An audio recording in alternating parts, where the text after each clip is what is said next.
Facebook now supports security keys. DC's cameras were hacked days before the inauguration, and a new FCC boss could mean bad news for net neutrality. Coming up now on ThreatWire.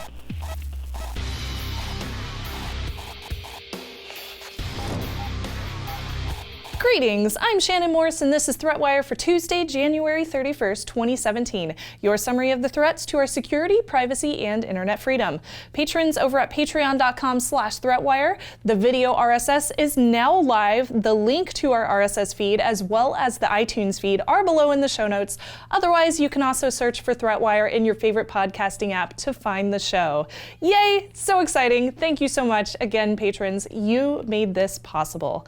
Going on to our first story, for those of you out there that still have a Facebook account, I still have a Facebook account, unfortunately. I need one so that I can manage our Hack5 page.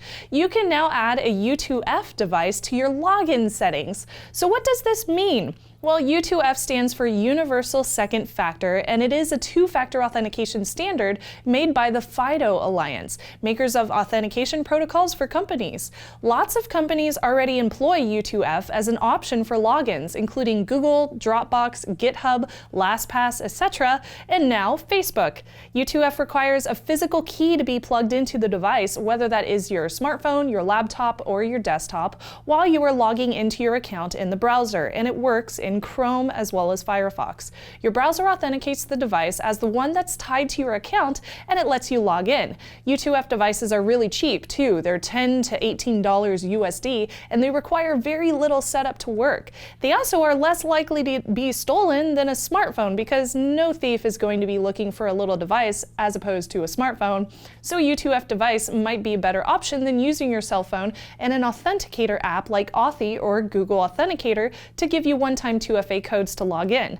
Now, while they are convenient, it's also pretty easy to lose one of these little keys, so Facebook requires a backup 2FA code, such as a text message or an authenticator app. Currently, the feature doesn't support the mobile app, but 2FA codes can still be stolen via a smart phishing attack, so a U2F key is not only sophisticated, but it is also more secure. If you want to get this set up on Facebook, go over to your Facebook settings, then click Security, then Login Approvals, and then click on Security Keys and add your new U2F key. On January 12th, Washington, D.C.'s police noticed 4 of their CCTV cameras weren't working right, and they notified the D.C. Office of the Technology Officer, or OCTO for short, to begin an investigation into the problem. The source was ransomware found on their CCTV system that was also affecting the DVRs. In total, about 70% of the surveillance cameras in the D.C. area were offline and inaccessible. This accounts for 123 of the 187 cameras currently in use. The attack appears to be localized to that specific system, so no other servers on the DC police systems were infected. While this was ransomware, no money was transferred to solve the attack, and OCTO resolved it by taking the cameras offline, uninstalling the software, and then restarting the systems. In total, the CCTVs were down from the 12th through the 15th, which was days before the inauguration, and it happened because the system was connected to a publicly facing internet connection, so the cameras would be remotely accessible. Now, whether or not they were encrypted is still up for debate. Also, before the YouTube comments roll in, yes, they are calling it a CCTV system, even though it was publicly accessible. I know. Just last week, President Trump chose Republican Ajit Pi for leader of the Federal Communications Commission. Pi has been an FCC commissioner since 2012 and is an avid critic of much of the FCC's policies. But why do we care about this? Well, it turns out he's also anti-net neutrality. Net neutrality is the idea that the internet should be open and treated equally across systems. ISPs wouldn't be able to charge more for faster access to a website, for example.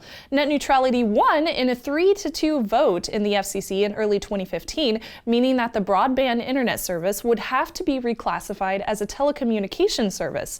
That would entail stricter rules that preserve the internet's equality. But as the FCC leader, year, Pi may have the ability to disable net neutrality. Pi and his GOP affiliates now hold the majority of the FCC and as such could overturn the earlier ruling on net neutrality.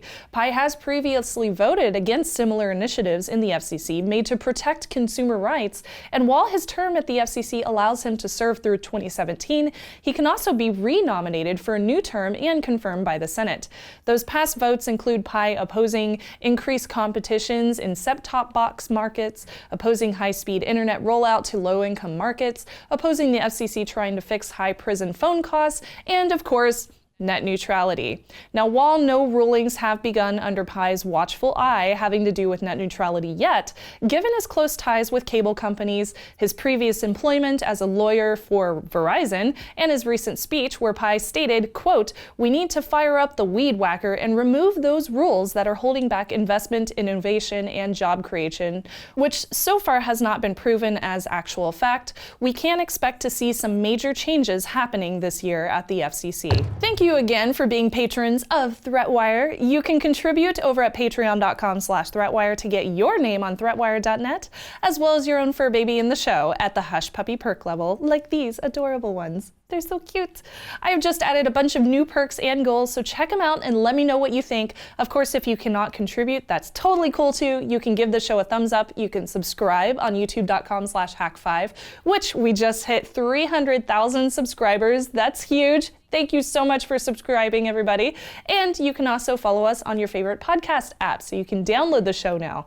Lastly, as always, you can always find our episodes, links to our social networks, and other ways to contribute over at threatwire.net. And with that, I am Shannon Morse. I'm still getting over a little bit of a sickness. I will see you on the internet next week.